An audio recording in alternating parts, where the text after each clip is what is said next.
শেখ হাসিনার আমলে জিডিপি মাথাপিছু আয়সহ অর্থনৈতিক সূচকগুলো বাড়িয়ে দেখানো হয়, এমন মন্তব্য করেছে অন্তর্বর্তী সরকার সহ নানা মহল থেকে। অথচ এখনও বাস্তবসম্মত তথ্য উপাত্ত দেওয়ার উদ্যোগ নেওয়া হয়নি।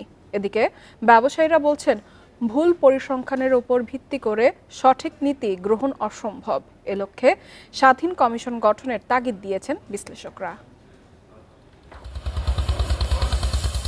আওয়ামী শাসনামলের প্রথম ১০ বছর গড়ে জিডিপি প্রবৃদ্ধি ৬% বেশি, আর ১৫ বছরে জিডিপি ৫ গুণ বেড়ে $৪৬০ বিলিয়ন হয় বলে দাবি করে সরকারি সংস্থা বিবিএস।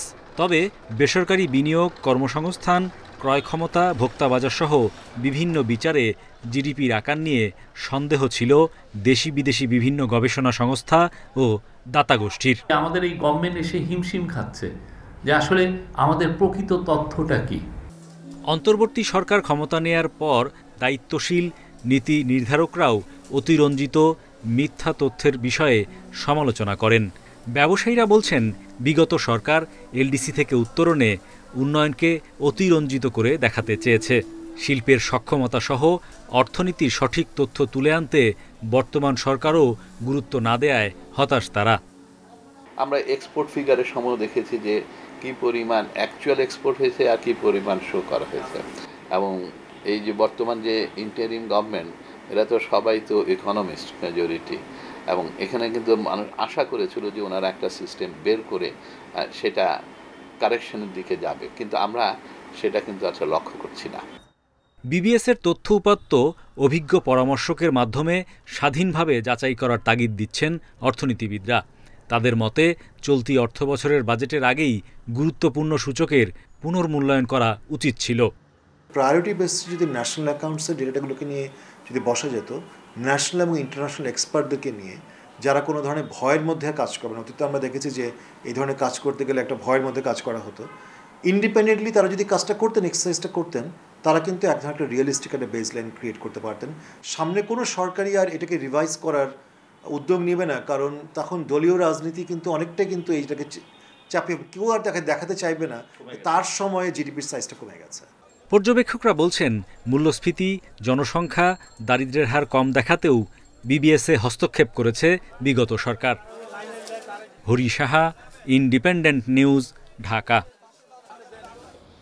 এ বিষয়ে বিস্তারিত আলোচনা করতে আমাদের সাথে যুক্ত হয়েছেন অর্থনীতিবিদ শাহাদাত হোসেন। শাহাদাত হোসেন, আপনাকে আমন্ত্রণ জানাচ্ছি অর্থনীতি সারাদিনে। শুরুতেই আপনার কাছে জানতে চাইব, গত সরকারের আমলে আমরা দেখেছি যে তথ্য উপাত্তে বিভিন্ন কম বেশি দেখানো হয়েছে, মিথ্যা অতিরঞ্জিত তথ্যও দেখানো হয়েছে। তো এই বিষয়ে সমালোচনা ছিল, কিন্তু গত এক বছরেও কিন্তু এই বিষয়ে সঠিক কোনো পদক্ষেপ নেওয়া হয়নি। এর কারণ কি বলে মনে করেন? জি, ধন্যবাদ। দেখুন, যে শ্বেতপত্র প্রণয়ন কমিটি যেখানে ছিল, সেখানে আমার যাওয়ারও সৌভাগ্য হয়েছিল এক্সপার্ট ওপিনিয়ন দেওয়ার জন্য।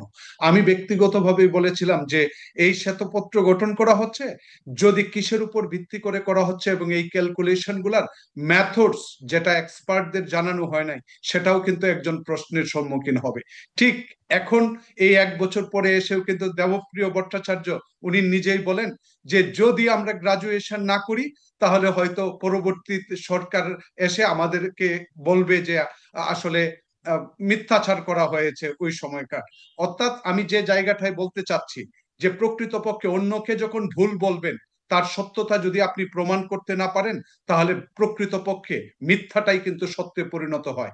যে আমাদের দুর্ভাগ্যজনক যেটা বলা হচ্ছে যে ডাটা টর্চারিং করা হয়েছে, ম্যানিপুলেশন করা হয়েছে, এবং ইনফ্লেশনকে অনেক কম দেখানো হয়েছে, আরো অনেক বেশি ছিল। সেটা মাননীয় গভর্নর মহোদয় বলেছেন যে মূল্যস্ফীতি কমছে না, কারণ প্রকৃতপক্ষে আগেই অনেক বেশি ছিল, যে কারণে সংকোচনমূলক মুদ্রানীতি নেওয়া সত্ত্বেও এক বছরের মধ্যে আমরা কাঙ্ক্ষিত কোনো ফলাফল পাচ্ছি না, এখনো সেটা 8 থেকে 9% মধ্যে। অতএব সার্বিকভাবে দেখেন, এখন কিন্তু রাজনৈতিক সরকার নাই, কিন্তু রাজনৈতিক সরকারের জায়গাটা আসলে প্রতিস্থাপন করেছে অর্থনীতিবিদরা। একটা অর্থনৈতিক সরকার হিসাবে কিন্তু আমরা বিবেচনা করতে পারি, কিন্তু সবচেয়ে বড় দুর্ভাগ্যজনক যে অর্থনৈতিক সূচকগুলা নিয়ে, অর্থনৈতিক পরিসংখ্যানগুলা নিয়ে যে সমস্যা তৈরি হয়েছে রাষ্ট্রের রাষ্ট্রের যে ভঙ্গুরতার কথা বলা হচ্ছে তার প্রতিচ্ছবি, প্রকৃত প্রতিচ্ছবি কিন্তু আমরা 1 বছর পেরিয়ে গেলেও পাচ্ছি না। সেটা জাতি হিসাবেই আমরা মনে হয় একটা দুর্ভাগা জাতি, যে একটা অন্তর্বর্তী সরকারের কাছেও আমরা সঠিক পরিসংখ্যানের জন্য এখনো 1 বছর পরে অপেক্ষা করতে হচ্ছে। সাদাত হোসেন, গুরুত্বপূর্ণ সূচকগুলোর পুনর্মূল্যায়ন কিভাবে করা সম্ভব বলে আপনি মনে করেন?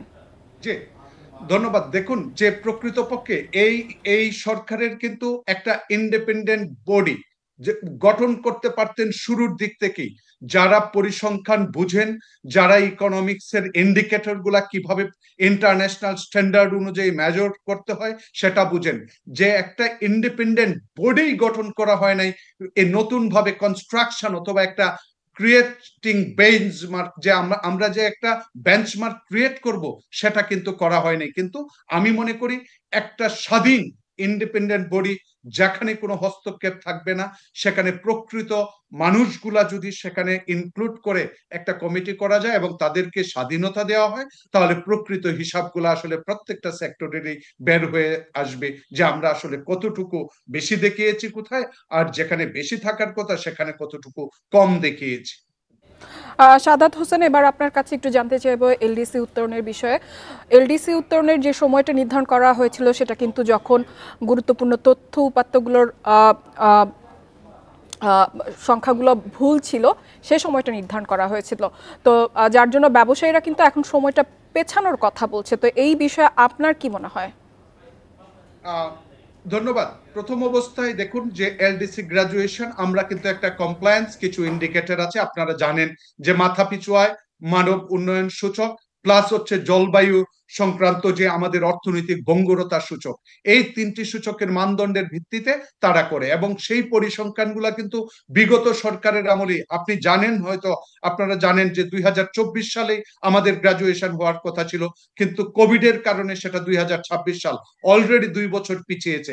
এখন প্রশ্ন আসছে, সেই সমস্ত কমপ্লায়েন্স গুলা কিন্তু পূর্ববর্তী পরিসংখ্যানের উপর ভিত্তি করেই আমরা যাচ্ছি।